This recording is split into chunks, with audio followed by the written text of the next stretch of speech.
if I'm sitting next to a swimming pool and somebody dives in and she's not too pretty, so I can think of something else, I think of the waves and things that have formed in the water. And when there's lots of people have dived in the pool, there's a very great choppiness of all these waves all over the water. And to think that it's possible, maybe, that in those waves is a clue as to what's happening in the pool. That some sort of insect or something with sufficient cleverness could sit in the corner of the pool and just be disturbed by the waves, and by the nature of the irregularities and bumping of the waves, have figured out who jumped in, where and when, and what's happening all over the pool. And that's what we're doing when we're looking at something.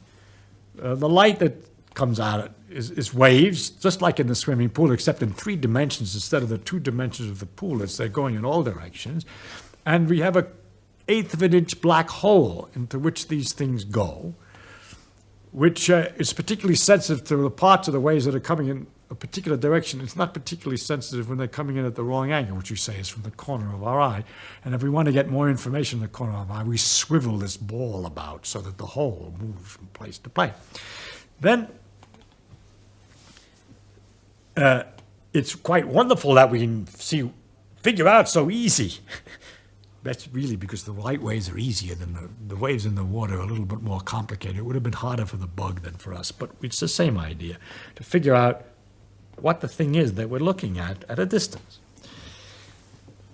And it's kind of incredible because when I'm looking at you, someone standing to my left can see somebody who's standing at my right. That is, the light could be going right across this way. The waves are going this way. The waves are going this way. The waves are going this way. It's just a complete network. Now, it's easy to think of them as arrows passing each other, but that's not the way it is, because all it is something shaking. It's called the electric field, but we don't have to bother with what it is. It's just like the water height is going up and down. So there's some quantities shaking about here, and in a combination of motions that's so elaborate and complicated that that result is to produce an influence which makes me see you, at the same time completely undisturbed by the fact that there are influences that represent the other guy seeing him on this side. So that there's this tremendous mess of waves all over in space, which is the light bouncing around the room and going from one thing to the other. Because, of course, most of the room doesn't have 1/8 inch black holes. It's not interested in that light, but the light's there anyway. I mean, it bounces off this and it bounces off that, and all this is going on, and yet we can sort it out with this instrument. But beside all that, you see, that those waves that I was talking about in the water, maybe they're so big, some of them, and then you could have slower swashes, which are longer and shorter. And perhaps our animal who's making his study is only using waves between this length and that length. So it turns out that the eye is only using waves between this length and that length, except those 2 lengths are 100 thousandths of an inch. 100 thousandths of an inch big. And what about the slower swashes, the waves that go more slowly, that have a longer distance from crest to trough? Those represent heat. We feel those, but our eye doesn't see them focused very well. We don't, in fact, at all.